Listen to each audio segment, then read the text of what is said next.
बात है, शहर से थोड़ी दूर पर एक छोटा सा गांव बसा था। गांव के लोग खेती करके अपना जीवन बिताते थे, लेकिन उस गांव की सबसे बड़ी समस्या थी पानी की।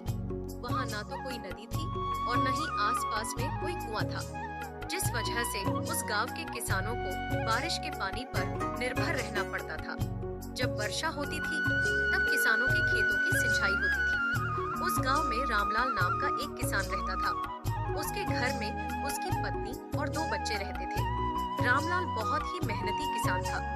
वह सुबह होते ही अपने खेतों में चला जाया करता था और खेतों का सारा काम निपटाकर शाम को घर आता था।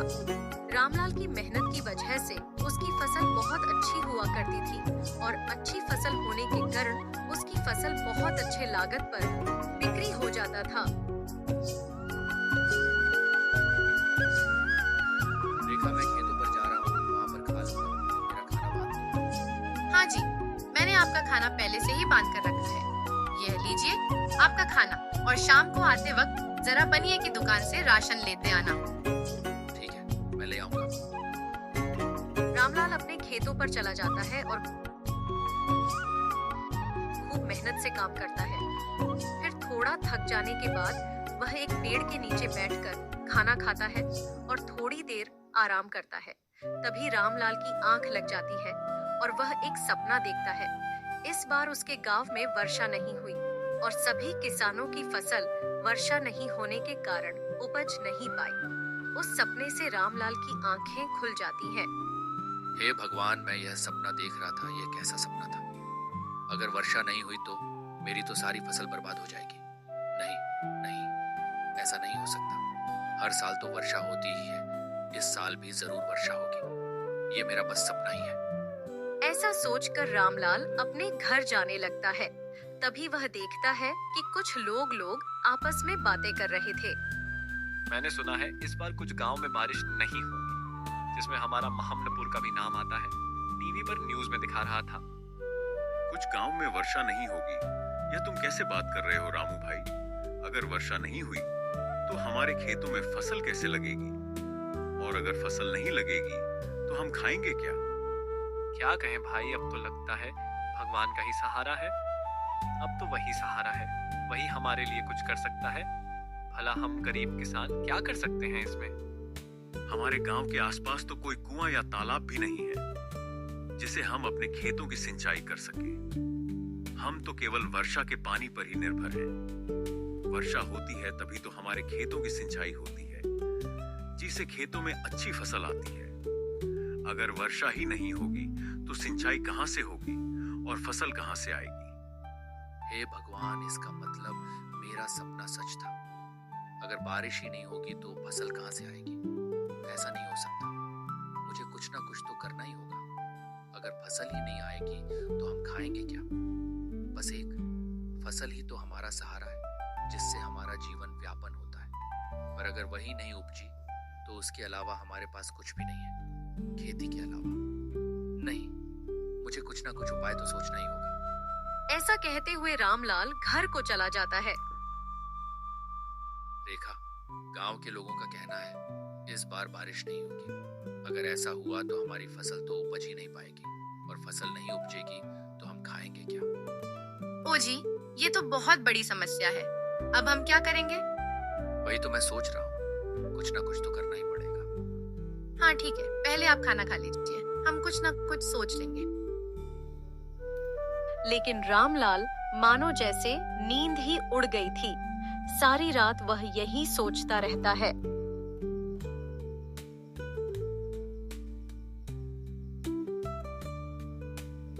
अगर वर्षा नहीं हुई तो इस बार की फसल कैसी होगी, और वह खाएंगे क्या? नहीं, मैं ऐसा नहीं होने दूंगा।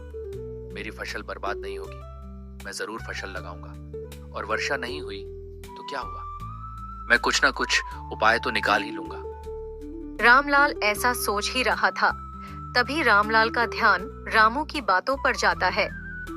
हमारे गांव के आसपास तो कोई कुआं या तालाब भी नहीं है जिससे हम अपने खेतों की सिंचाई कर सकें।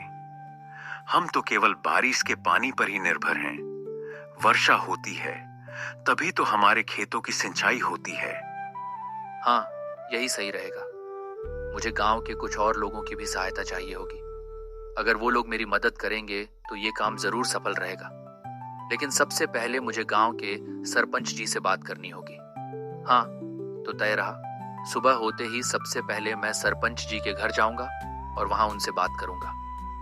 सुबह होते ही रामलाल सबसे पहले गांव के कुछ लोगों के पास जाता है। मेरे प्यारे किसान मित्रों, जैसा कि इस बार सुनने में आया है कि इस बार हमारे गांव में बारिश नहीं होगी। ऐसे में तो हमारी फसल नहीं उपज पाएगी और हमारा परिवार भूख से तड़पता रहेगा। इसलिए हमने इसका कुछ ना कुछ उपाय तो निकालना ही होगा। बात तो तुम्हारी सही है रामलाल भाई, पर हम क्या कर सकते हैं? मैंने एक उपाय सोचा है रामू भाई। हमारे गांव में एक भी कुआं या तालाब नहीं है, लेकिन अगर हमारे गांव में कोई कुआं या तालाब होता तो हम वर्षा का पानी उसमें इकट्ठा कर सकते थे। लेकिन हमारे गांव में कोई कुआं या तालाब तो है ही नहीं। हमें ही मिलकर कुआं या तालाब की रचना करनी होगी। इसके लिए हमने गांव के सरपंच जी से मिलना होगा और उनसे बात करनी होगी ताकि कुछ समाधान निकल सके। हाँ भाई, तुम सही कह रहे हो। पानी की तो हमारे गांव में बहुत बड़ी समस्या है और हमें इसे मिलकर दूर करना होगा, जिसके लिए हमें सरपंच जी से मिलना होगा। अब सरपंच जी ही हमारी समस्या का कोई ना कोई समाधान निकालेंगे।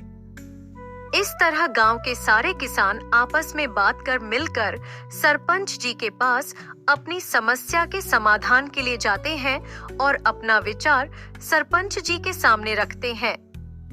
हाँ, हमारे किसान भाइयों, हमारे गांव में कोई कुआं या तालाब न होने के कारण आपको पानी के लिए बहुत सारी समस्याओं का सामना करना पड़ता है। हमारे गांव में कुआं या तालाब न होने के कारण हमारे गांव के सारे किसान भाई वर्षा पर ही निर्भर हैं। अगर हमारे गांव में भी कुआं या तालाब हो तो किसान भाई कभी भी अपने खेतों की सिंचाई कभी भी कर पाएंगे और हमारे गांव में कभी भी पानी की समस्या नहीं होगी। तुम ठीक कह रहे हो रामलाल, तुम लोगों ने अच्छी तरकीब निकाली है। हम काल से ही गांव में तालाब खोदने की तैयारी शुरू कर देते हैं और तुम सारे गांव वालों को एक साथ मिलकर गांव में कुआं और तालाब खोदने की तैयारी शुरू करनी होगी। और आप सब गांव वाले जमीन की चिंता मत करो। गांव में जो मेरी जमीन है उसी में तुम लोग मिलकर कुआं और तालाब खोद लेना। गांव के सारे किसान इस बात पर कुआं खोदने के लिए तैयार हो जाते हैं।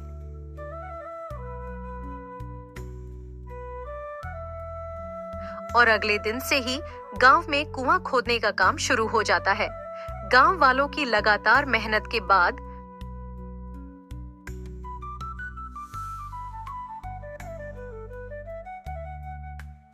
कुछ ही दिनों में कुआं खोद के तैयार हो जाता है। बहुत गहराई तक कुआं खोदने के कारण उसमें पानी नजर आता है। पानी को देखकर गांव वालों की खुशी का ठिकाना न रहा और उनकी जान में जान आ गई।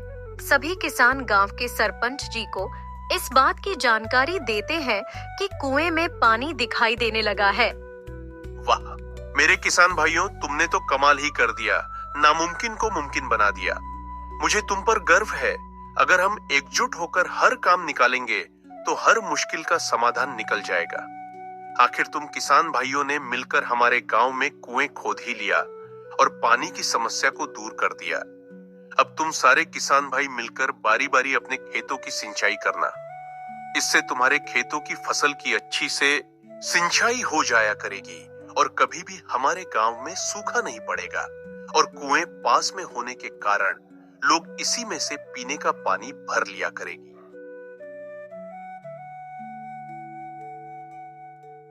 इस तरह इस बार गांव में वर्षा नहीं हुई, लेकिन वर्षा नहीं होने के कारण गांव के किसानों को कोई ज्यादा फर्क नहीं पड़ा, क्योंकि गांव के किसान बारी बारी से कुएं से अपने खेतों की सिंचाई कर लेते थे। गांव में कुएं होने के कारण उनकी फसल कभी नहीं सूखी और उनकी पैदावार हमेशा अच्छी होने लगी। कुएं पास में होने की वजह से अब गांव की सारी महिलाएं गांव के कुएं से ही पानी भरकर ले जाया करती थी। इस तरह गांव में खुशियां फिर से लौटा आईं और गांव के लोग अपना जीवन खुशी खुशी बिताने लगे। एक समय की बात है, गांव में सूखा पड़ने लगा था। गांव में अचानक आए इस सूखे के कारण सभी लोग बहुत परेशान हो रहे थे। तब गांव के सभी लोग गांव के मुखिया के पास जाते हैं। मुखिया के घर के बाहर पहुंचकर मुखिया को जोर जोर से आवाज लगाते हैं।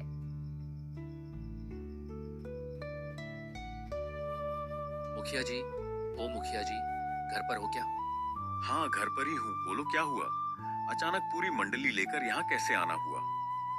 अचानक लगता है आपको अपने गांव पर ध्यान नहीं है मुखिया जी। मैं कुछ समझा नहीं। मुझे साफ साफ बताओ, तुम कहना क्या चाहते हो?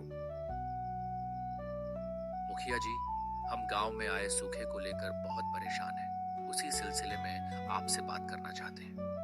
हाँ मुखिया जी, बारिश न होने के कारण हमारे गांव का तालाब भी पूरी तरह से सूख गया है। हमें जल्दी से जल्दी कुछ ना कुछ करना होगा, वरना सूखे के कारण लोग गांव छोड़ने पर मजबूर हो जाएंगे। नहीं नहीं, गांव वालों डरो मत। मैं भी जानता हूँ कि क्या हालत हो गई है हमारे गांव की इस सूखे के कारण। लेकिन ऐसा सूखा हमारे गांव में बहुत साल बाद आया है। इस सिलसिले में बात करने के लिए गांव के बहुत बड़े पंडित जी को बुलाया है। देखते हैं पंडित जी क्या उपाय बताते हैं। मुखिया जी, पंडित जी कब आने वाले हैं? पता नहीं, मैंने पंडित जी के पास संदेश तो भेज दिया है, पर लगता है पंडित जी अभी गांव से कहीं बाहर गए हैं। आज शाम या कल सुबह तक वापस आ जाएंगे। जैसे ही पंडित जी आ जाते हैं, सबसे पहले मैं उनसे इस समस्या का समाधान निकालने के लिए कहूंगा। ठीक है मुखिया जी, जैसे ही पंडित जी वापस आ जाए और आपको इस सूखे का कोई इलाज मिल जाए तो हमें जरूर बताइएगा। और अगर सूखे की समस्या का हल निकालने में आपको हमारी जरूरत पड़े तो हमें तुरंत बताइएगा। ठीक है, जैसे ही मुझे इस समस्या का कोई समाधान मिलता है तो मैं तुम लोगों को जरूर बताऊंगा। मुखिया जी से बात करके सभी गांव वाले अपने अपने घर निकल